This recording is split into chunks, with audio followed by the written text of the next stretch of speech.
Pertama yang harus diaktifkan dalam diri kita adalah malaikat munkar nakir. Itu step awal. Apa sih tugasnya munkar nakir? Munkar dan nakir adalah malaikat yang bertanya di dalam kubur. Mana kuburan? Nih kubur. Siapa yang terkubur? Ya dirimu, jiwamu. Jiwa itu harus kenal pada Allah dan Rasulnya. Makanya ditanya, siapa Allahmu, siapa Rasulmu? Yang satu ditanya munkar, yang satu ditanya nakir. Di sini. Ada nggak yang nanya? Ada nggak nanya? Itu segitu gede suaranya kalian nggak pernah denger. Karena kalian itu sudah miskonsepsi tentang itu. Karena kita tahunya munkar dan nakir itu nanti katanya di kuburan. Begitu kita dikubur udah mati ditanya malaikat, siapa Tuhanmu, siapa Rasulmu, gitu. Gak ada kerjaan. Orang-orang mati ditanya-tanya, yang hidup aja ditanya belum tentu bisa jawab. Ya kalian nggak pakai mikir kan? Karena nggak pakai mikir, yang kayak gitu ya dianggap keyakinan. Kuburan tuh di sini nih, lihat kuburan, nih kuburan. Kan suka tanya di sini, siapa diri saya? Dari mana saya asal? Kemana saya harus kembali? Apa tugas saya di sini? Pertanyaan tentang diri itu pertanyaan tentang Tuhan. Makanya harus kita kenali dua, satu Allah, dua Rasulnya. Siapa yang bertanya? Jiwamu. Makanya syahadatkan asyhadu an la ilaha illallah wa asyhadu anna muhammadar. Siapa yang bersyahadat? Jiwa. Pada siapa? Pada Allah dan Rasulnya. Maka malaikatnya dua, munkar, nakir. Keren nggak? Nah, kalau sudah bisa menimbulkan pertanyaan dari munkar dan nakir di sini, karena malaikat itu di Quran dikatakan tidak ada di luar dirimu. Malaikat itu ada dalam dirimu. Nah, setelah munkar dan nakir, kan ada pertanyaan dalam diri saya, ingin tahu sejatinya diri saya. Leluhur kita di tanah Jawa sudah bilang, kalau kamu ingin tahu siapa sejatinya diri kamu, kamu harus kembali ke rahim ibu. Harus belajar mati sak jeroning urip. Kalau di Quran surat An-Nisa dikatakan, bunuhlah dirimu, keluar dari kampungmu. Berarti malaikat siapa? Ijrail. Pencabut apa? Pencabut nyawa.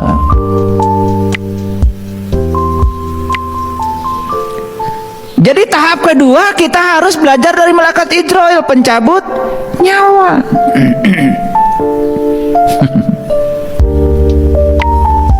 Ngerti maksud saya? Awas, bukan pencabut nyawa mati beneran. Kalau mati itu nggak usah dibicarakan lagi. Quran tidak cerita mati itu. Quran cerita mati selagi hidup. Makanya kullu nafsin zaikatul maut. Setiap yang bernyawa harus merasakan rasanya mati. Merasakan rasanya mati kudu hirup. Merasakan rasanya mati itu kalau pada saat kita masih hidup. Orang mati tidak bisa merasakan mati. Yang bisa merasakan mati itu orang hidup. Mikir. Gitu aja nggak pakai mikir. Kullu nafsin zaikatul maut. Setiap yang bernyawa pasti mati. Nggak usah ada Qur'annya. Parah yang kege. Nafsin zaikatul maut itu pesan spiritualnya, setiap yang bernyawa harus merasakan rasanya mati, merasakannya masanya mati ketika masih hidup. Maka Rasul memerintahkan mut anta qabla mut, belajar mati ketika kau masih hidup. Disitulah perlu bantuan Ijrail. Berikutnya apa kalau sudah dapat Ijrail?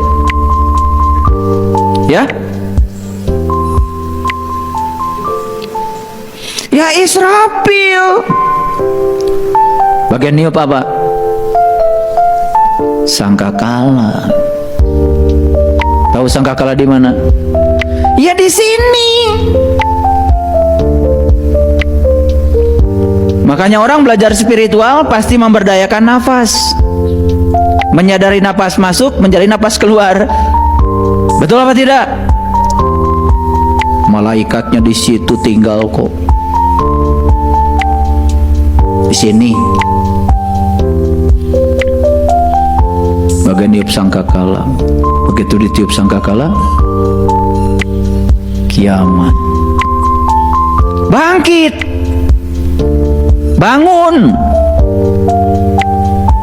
bukan hancur. Paham? Semuanya di sini ya. Semuanya ada di sini. Kemana wae tuh?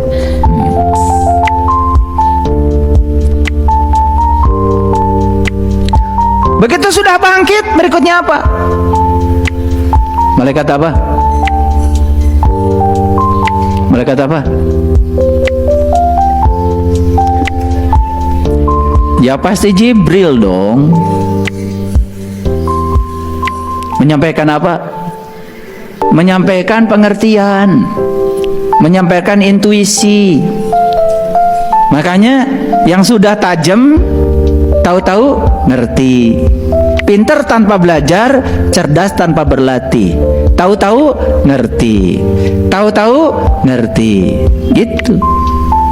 Paham? Nah kalau sudah ketiban Jibril, ya berikutnya pasti ketiban Mikail. Turun hujan dari langit, pembawa rezeki. Nah, rezeki yang paling agung adalah hidangan dari langit. Itu yang diminta Nabi Isa. Allahumma rabbana anzil alaina ma'idatan minas samai takuluna id. Ya Allah, turunkan hidangan dari langitmu. Yang turunnya hidangan itu merupakan hidangan bagi hari raya bagi kami. Keren banget itu di Quran. Di Quran itu cerita barokah yang turun dari alam tinggi yang disebut dengan hidangan dari langit. Langit mencerminkan alam-alam tinggi, alam malakut, alam jabarut. Itulah dikenalkan oleh Jibril. Jibril dekat dengan Mikail, turun hujan. Hujannya bukan hujan air, tapi hujan adalah hujan ma'ul hayat, hujan nur ala nur dari langit rohani kita. Sudah jiwa kita menjadi merdeka. Makanya terakhir tinggal berkenalan dengan Raqib. Semuanya baik ternyata, tidak ada yang buruk. Karena baik dan buruk itu adalah penilaian kita. Siapa yang sudah menemukan kebaikan di dalam, semua yang di luar baik-baik saja. Maka puncaknya jadi ridwan, ridho. Jadilah surga. Ditipu orang, ridho. Orang yang dicintai meninggal, ridho. Sakit, ridho. Sehat, ridho. Dimarahin orang, ridho.